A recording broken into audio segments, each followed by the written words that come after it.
നീ ഒരു 2 ദിവസത്തേക്ക് ഒന്നും എഴുതണ്ട. അമ്പലത്തിൽ പോയി ആ രഥോത്സവത്തിന്റെ അലങ്കാരങ്ങളൊക്കെ ഒന്ന് കാണും. നാട്ടിലേക്ക് മടങ്ങിപ്പോണമെന്നുള്ള നിന്റെ ആ ദുഷ്ടവിചാരം ഉണ്ടല്ലോ, അത് താനേ ഇല്ലാതായിക്കോളും. മാത്രമല്ല മറ്റന്നാളാ രഥോത്സവം, അത് കാണുകയും ചെയ്യാം. ഷൂട്ടിംഗ് തുടങ്ങുമ്പോഴേക്ക് ഒരു 3-4 മാസം ആവും. അപ്പോഴേക്ക് ഈ രഥോത്സവം സംഘടിപ്പിക്കാൻ പറ്റുമോ? പിന്നെന്താ, പക്ഷേ നല്ല കാശിലും വരും. ചെലവിന്റെ കാര്യം ഒന്നും നിങ്ങൾ അറിയണ്ട, അതെല്ലാം ഞാനേറ്റു. എങ്കിൽ പിന്നെന്താ, ഈസിയല്ലേ. അല്ല, ഇത് ദേവന്മാരുടെയും ദേവിമാരുടെയും കഥയാണോ? ഏയ്, സോഷ്യൽ സബ്ജക്റ്റ് ആണ്. ഈ രഥോത്സവത്തിന്റെ പശ്ചാത്തലത്തിൽ നടക്കുന്ന ഒരു ഫാന്റസി പോലെ, അങ്ങനെ ഒരു കഥ. അയ്യോ, ഇങ്ങനെ പറഞ്ഞാൽ എനിക്ക് മനസ്സിലാവില്ല. വേണ്ട, ഞാൻ സിനിമ വരുമ്പോ കണ്ടോളാം. കള്ളു തരാമെന്ന് പറഞ്ഞ് വിളിച്ചോണ്ട് വന്നിട്ട് ഇതൊരുമാതിരി ചതിവായി പോയല്ലോ.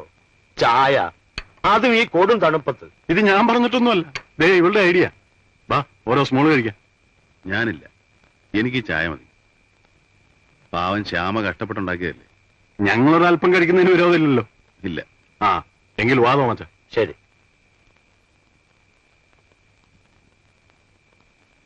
പനിക്കാരൻ എന്താ ഇങ്ങനെ ചുറ്റിക്കറങ്ങി നടക്കുന്നത്? ആ തോമായും ചന്ദ്രനും കൂടെ വലിച്ചിട്ട് വന്നത്. തോമായിക്ക് ഭയങ്കര പേടി ഞാൻ കടന്നു കളയുമെന്ന്. എല്ലാ വർഷവും നിങ്ങളാണോ ഈ ഉത്സവം നടത്താറ്? അല്ല, ഈ വർഷം മാത്രം. അമ്മയുടെ ഒരു നേർച്ച. എന്താ കാര്യം?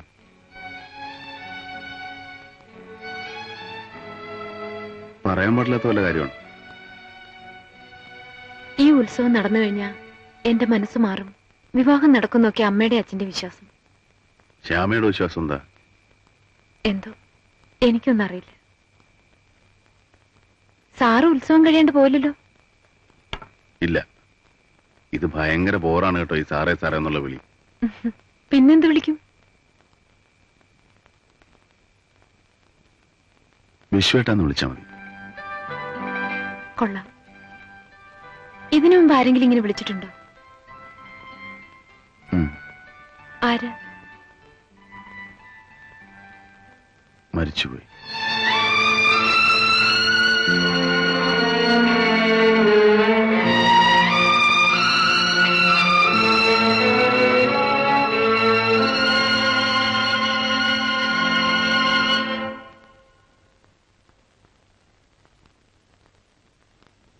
രണ്ടു ദിവസത്തെ എഴുത്ത് മുടങ്ങിയൊന്നും സാരമില്ല.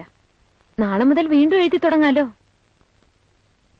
എഴുത്തിന് സ്പീഡ് കൂട്ടാൻ ഒരു പണി പറയട്ടെ? പറഞ്ഞു തന്നാ മതി, ഞാൻ എഴുതിക്കോളാം. രാവിലെ 8 മണിക്ക് ഞാൻ അവിടെ വരും. ഞാൻ വരാതെ പൊയ്ക്കളല്ലേ? എന്താ ഒന്നും മിണ്ടാത്തത്? എങ്കിൽ ഞാൻ വെച്ചേക്കാം.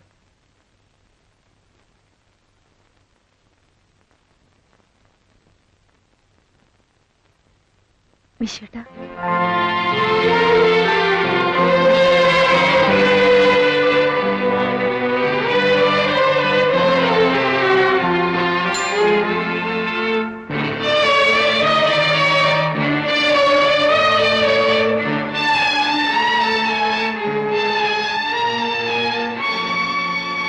ശ്യാമേ, നീ കാണിക്കുന്നൊക്കെ ഭയങ്കര ബോറാണ് കേട്ടോ.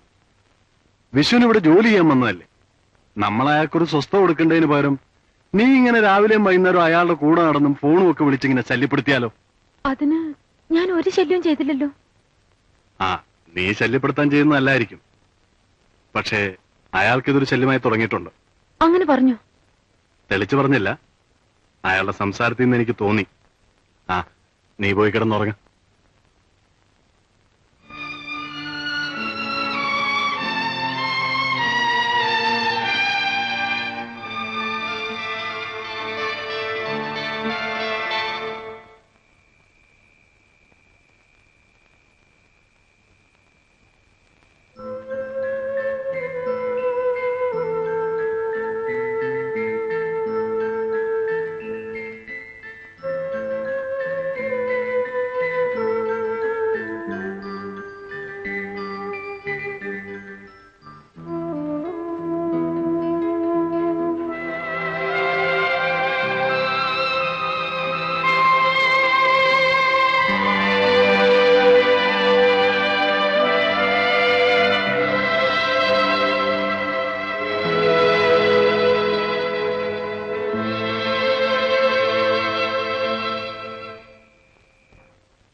വിശേഷം റെഡിയായോ? സാറ് പോയി. എവിടേക്ക്? എവിടെ പോയിന്ന് ഒരു പിടിയില്ല. രാവിലെ ഒരു ഗ്ലാസ് കാപ്പി കൊണ്ട് കൊടുത്തു. പിന്നെ ഞാൻ ചെന്ന് നോക്കിയപ്പോ ആളെ കാണാനില്ല. ഞാൻ വന്നാ എന്തെങ്കിലും പറയണമെന്ന് പറഞ്ഞു? ഒന്നും പറഞ്ഞില്ല.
വേണ്ട, ഞാൻ ശല്യപ്പെടുത്താൻ വന്നതല്ല. ഞാൻ ശ്യാമയെ ബുദ്ധിമുട്ടിക്കണ്ടെന്ന് കരുതി. എനിക്കറിയാം ഞാനൊരു മണ്ടിയാണെന്ന്. ഞാൻ അടുത്ത് വരുംതോറും വിശ്വട്ടം കൂടുതൽ കൂടുതൽ അകന്നു പോവുകയാണ്. കുറെ ദിവസങ്ങളായി ഞാനത് ശ്രദ്ധിക്കുന്നു. ഞാനൊരു ശല്യമായി തോന്നിയെങ്കിൽ അത് എന്നോട് തന്നെ പറയാമായിരുന്നു. വെറുതെ ചന്ദ്രേട്ടനോട്. ശ്യാമ എന്തൊക്കെയാണ് ഈ പറയുന്നത്? ഞാൻ ചന്ദ്രനോടൊന്നും പറഞ്ഞിട്ടില്ല. നീ എനിക്കൊരു ശല്യമാണെന്നല്ലേ? ഞാൻ അരുതെന്ന് വിചാരിച്ചിട്ടും നീ കൂടുതൽ കൂടുതൽ അടുത്തു വരികയാണെന്ന് ഞാൻ ഒരാളോടെ പറഞ്ഞിട്ടുള്ളൂ. പക്ഷേ അത് ചന്ദ്രനോടല്ല, എന്നോട് തന്നെയാണ്, എന്റെ സ്വന്തം മനസാക്ഷിയോട്. നിന്നെ ഒന്ന് വെറുക്കാൻ എത്ര ദിവസമായി ഞാൻ ശ്രമിക്കുന്നു എന്നറിയാം. എനിക്കതിന് കഴിയുന്നില്ല. ശ്യാമേ, പ്ലീസ്, ഇനി നീ എന്നെ കാണാൻ വരരുത്. ഞാൻ ആരാണെന്നറിഞ്ഞാൽ നീ എന്നെ വെറുക്കും. നീ എന്നല്ല, ലോകത്തിൽ ഒരു സ്ത്രീക്കും അത് സഹിക്കാൻ കഴിയില്ല. ശ്യാമ, പ്ലീസ്, ശ്യാമ പൊയ്ക്കോളൂ. നീ എന്നെ വെറുക്കുന്നത് താങ്ങാനുള്ള ശക്തി എനിക്കില്ല. Because you love me.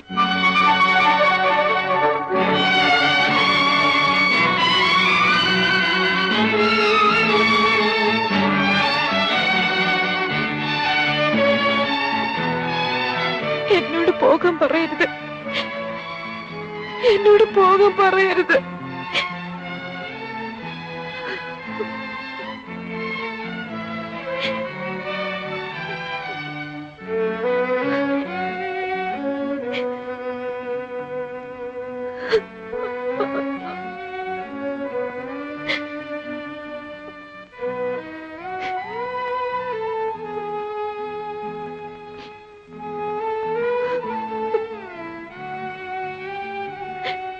ശ്യാമേ,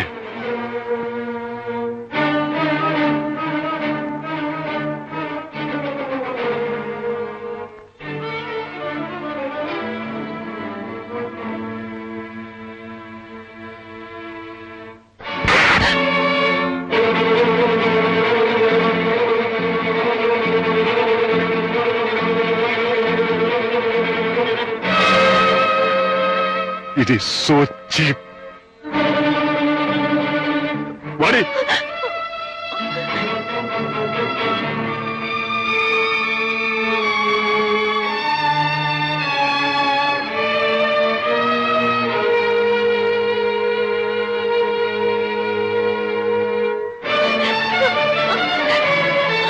ചന്ദ്ര, എന്താണ് ഈ കാണിക്കുന്നത്? പലതവണ നിങ്ങൾ രണ്ടുപേരോടും ഞാൻ പറഞ്ഞതാണ് ഇവളെ ഇങ്ങനെ അവന്റെ കൂടെ അഴിഞ്ഞാടാൻ വിടരുതെന്ന്. അച്ഛന് ഇവക്ക് ഒരു ടൈം പാസ് ഉണ്ടാക്കി കൊടുത്തതല്ലേ. അഴിഞ്ഞാടാൻ നല്ല സൗകര്യം. മറ്റൊരു ഫ്രണ്ട് വിശ്വനാഥൻ. കാര്യം എന്താണെന്ന് പറയടാ. ഇവളോട് തന്നെ ചോദിക്ക്. മരിച്ചുപോയ കാമുകന്റെ സ്മരണകളുമായി നടക്കുന്ന ദുഃഖപുത്രി